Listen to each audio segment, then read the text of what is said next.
What is a crop sensor camera? Explained in less than 10 minutes. Hi everybody, welcome to episode 53 of the Photography Explained podcast. I'm your host Rick, and in each episode I will explain one photographic thing in plain English in less than 10 minutes-ish without the irrelevant details. I explain things in just enough detail to help you and I with our photography. What I tell you is based on my lifetime of photographic experience, not Google. Well, there might be the odd thing that I had to look up, but mainly this is stuff that I know. And in this one there was stuff I needed to look up. Still not got the polished intro I was looking for, still having to read it out. I think the fact I've reworded it didn't really help me because I've done 50 episodes of the same intro and never managed to get it just right. Anyway, let's get into this one. What is a cropped sensor camera? Explained in less than 10 minutes. Here is the answery bit.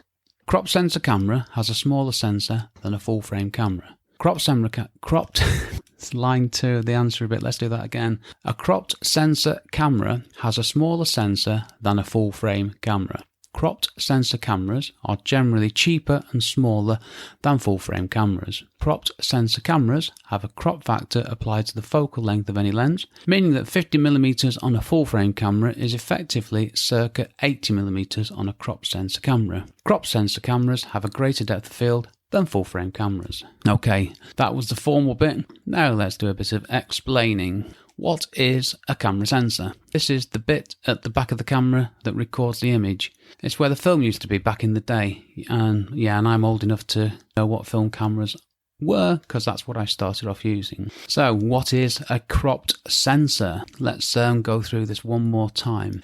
A full frame camera sensor is 36 by 24mm. A micro four thirds sensor, which I covered in the last episode, is 18 by 13.5mm. So, cropped sensors, they're the ones in the middle. A cropped sensor is smaller than a full frame sensor and larger than a micro four thirds sensor. Now, for those of you who are thinking a micro four thirds sensor is a cropped sensor, I will explain.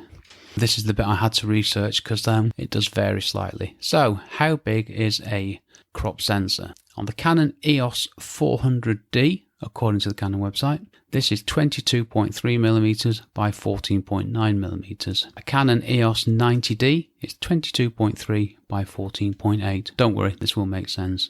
Nikon D3500, 23.5mm by 15.6. Nikon D7500, 23.5 by 15.7. So they vary slightly. Oh yes, sorry, Canon and Nikon. Are there any other manufacturers out there? Yes, there are.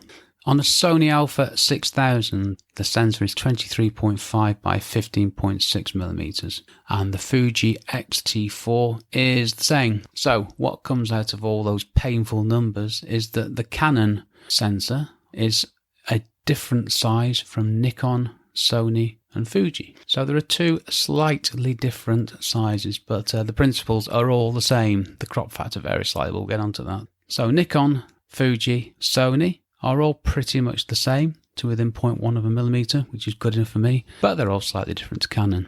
Yeah, before I go on, as I'm talking about crop sensor cameras, the Fuji system is based on crop sensor cameras, also known as APS-C, but we'll get onto that pointless term later. Fuji don't do a full frame version, there isn't an alternative, that is it. Their entire system is on the crop sensor. If you go to episode 8, why is camera sensor size important, you can find out lots more about this. Okay, let's move on. I'm going to try and beat the 15 minutes of yesterday, as in less time.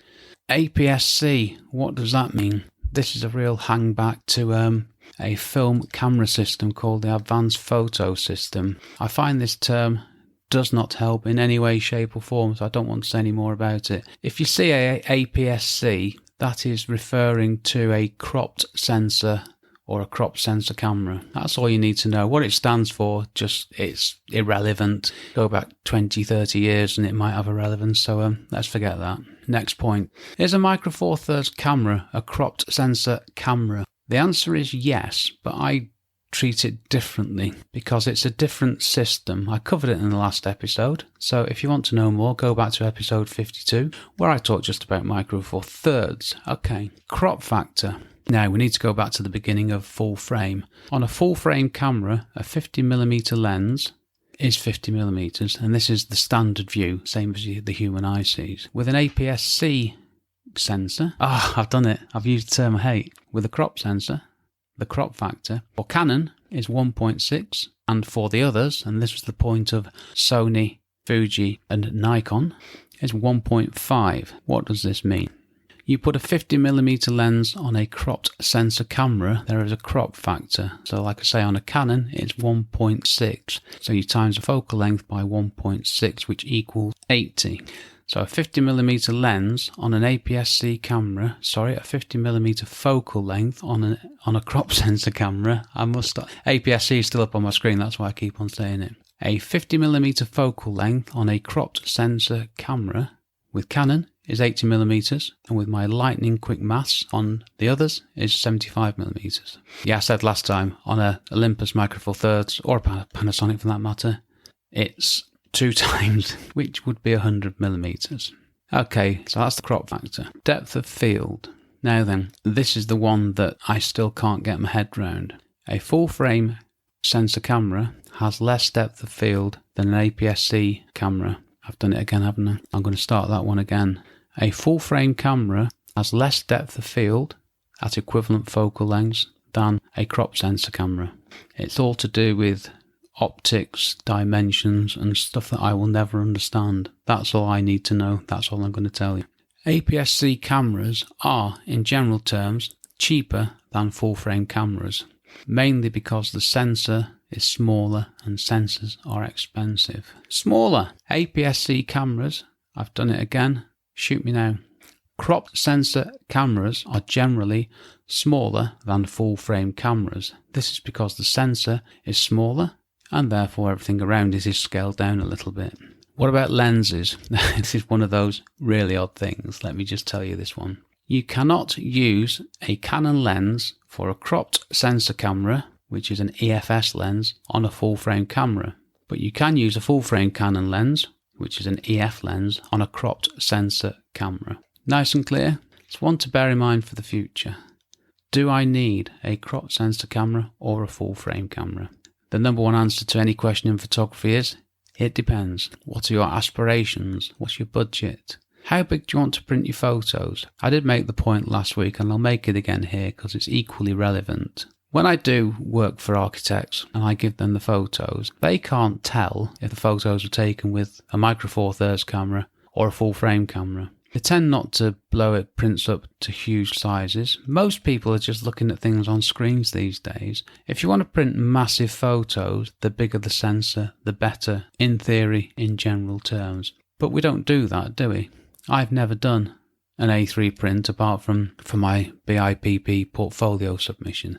It's the only ever time I've done large prints, and they look fantastic. So if you're not making large prints or expecting clients to take large prints, they're not going to tell the difference between Micro Four Thirds and full frame. And I proved this, which I mentioned in the last episode, worth mentioning again, because a crop sensor is bigger than a Micro Four Thirds sensor, so it's less of an issue. I took some photos with a Micro Four Thirds camera and issued them to the same client who's had photos from me for a number of years now, taken with a full frame camera. Nobody said anything, nobody didn't notice any difference.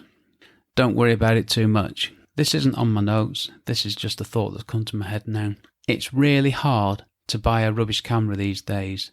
The most basic camera can produce fantastic photos. The massive generalization is the more money you spend, the better the quality of the images that you can create. Get the best camera you can, get the best lens you can, and learn to use them. That's more important. What do? Well, I use a Canon full frame 6D. That should be a Canon 6D full frame camera, shouldn't it? And I also use an Olympus EM5 Mark II, which is a Micro Four Thirds camera. I used the Canon 6D for my architectural construction photography work and the Olympus for travel and personal work. Why is that? Just what I'm used to be honest with you. I've had the Canon 6D for years, and before that a Canon 5D.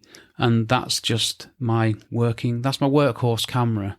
I got the Olympus camera quite recently, so I've never transitioned over to Micro Four Thirds for my architectural work. There isn't any real reason why not. still get great photos, but I'm talking about APS-C, aren't I? Well, I've had lots of crop sensor camera. I said APS-C again. I've got a thing about APS-C in my head now. I'll probably go to sleep saying APS-C over and over and over. This is going to give me nightmares, this one. I've had lots of crop sensor cameras in the past. First one was a Fuji. I think it was an STX1. No, it was 35mm, sorry. Lots of Canon crop sensor cameras, and they've all been brilliant.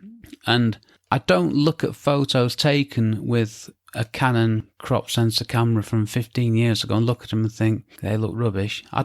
You don't notice a difference. They are really good. So what's the point of these bigger cameras? Well, you just get more in there. I'm going to do my one-line summary and I'm going to come back to that point. A crop sensor camera has a smaller sensor than a full-frame camera and is generally cheaper and smaller than a full-frame camera. Next episode, I touched on it just before the one-line summary. Why would you spend more money on something bigger than a full-frame camera? Well, there are bigger things out there. There's medium format and large format cameras. What are these? These are the very expensive holy grail for photographers. I don't need one, but I'd love one. And in the next episode, I will tell you what they are and why I'd like one. Like I say, I don't need one. I just want one. Okay, I'm done. Things you can do to help me. If you enjoyed this episode and you want to help me, please leave a nice review and rating wherever you get your podcast from. Subscribe so you don't miss an episode. And also share my podcast with anyone who you think might enjoy it.